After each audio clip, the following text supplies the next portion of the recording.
모기에 물려서 사망하는 분들이 이렇게 많은 줄 몰랐어요. 전혀 몰랐어요. 그러니까요. 네, 많은 분들이 그깟 모기라고 대수롭지 않게 생각하실 수 있는데요. 네. 실제로 모기는 물려서 심각한 감염이 일어나면 사망까지도 일으킬 수 있는 무서운 곤충입니다. 와.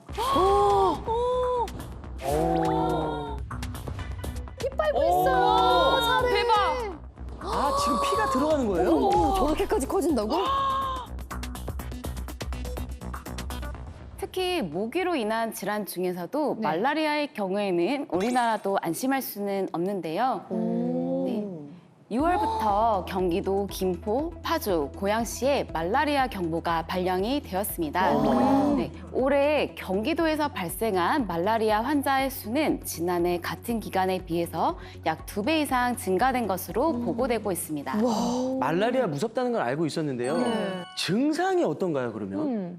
말라리아는 짧게는 7에서 20일, 길게는 6에서 12개월까지의 잠복기를 거치게 되면 증상이 나타나게 됩니다. 네. 초기에는 두통이나 식욕부진 같은 비특이적인 증상이 일어나다가 네. 그러다 며칠이 지나면 오한이 나고 39도 이상의 고열이 발생하게 됩니다. 와. 중증이 되게 되면 혼수나 심부전, 간부전, 쇼크까지도 일어날 수가 있겠고 네. 회복되더라도 여러 가지 합병증을 일으킬 수 있습니다.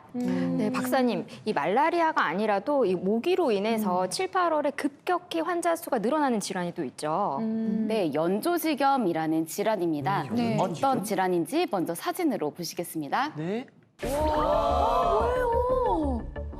발이 부은 거예요, 이게? 너무 부었는데? 저거 진짜 발 맞죠? 네, 연조직염 이름부터 생소하시죠? 네. 네, 연조직염은 피부 속의 피하 조직에 황색포도알균이나 사슬알균 등의 세균이 침범해서 발생하는 급성 감염 질환입니다. 모기에 물렸는데 실수로 이런 행동을 하게 되면 감염이 될 수 있습니다. 어떤 행동인지 아실까요? 모기에 물리면 일단은 뻑뻑 긁기? 그쵸. 긁잖아. 일단은 저는 이제 손에 침을 살짝 발라서요. 예, 문지릅니다.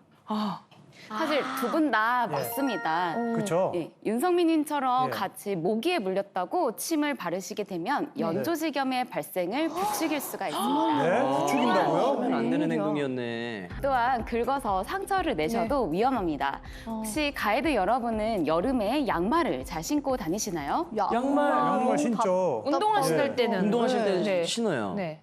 맨발에 운동화를 신고 다니실 때 또한 물좀이나 발가락 사이에 진물음에 의해서 혹은 비 오는 날에 젖은 신발을 너무 오래 신고 다니셔도 연조직염에 감염될 수가 있습니다.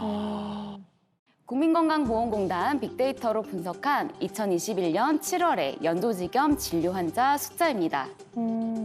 오, 되게 많다. 아니, 50대, 60대의 여성 환자가 많네요. 그리고 지금 보니까 돌이 안 된 아기들도 많아요. 그러네. 사실 영세. 아기들 모기 물렸다고 막 침 발라줘서 그럴까요, 맞아, 저게? 다양한 원인이 있을 수가 있는데요. 네. 그렇지만 모기에 물리고 나서 박박 긁거나 침을 바르시게 되면 연조직염의 가능성이 높아질 수 있으니 앞으로는 꼭 침은 절대 바르시면 안 되겠습니다. 안 돼요. 성민 동생 네. 들었죠? 네. 침 바르면 안 돼. 침 바르면 안 됩니다. 안 돼. 네. 연조직염은 감염된 부위가 빨갛게 되면서 퉁퉁 부어오르고 열감과 통증이 생기게 됩니다. 별일 아니겠지라고 생각해서 오랫동안 방치하시게 되면 피부 괴사나 골수염, 폐혈증, 화농성 관절염까지 일어날 수가 있겠고 심하면 사망까지도 이를 수 있다는 점 기억해 주시면 되겠습니다. 기억하겠습니다.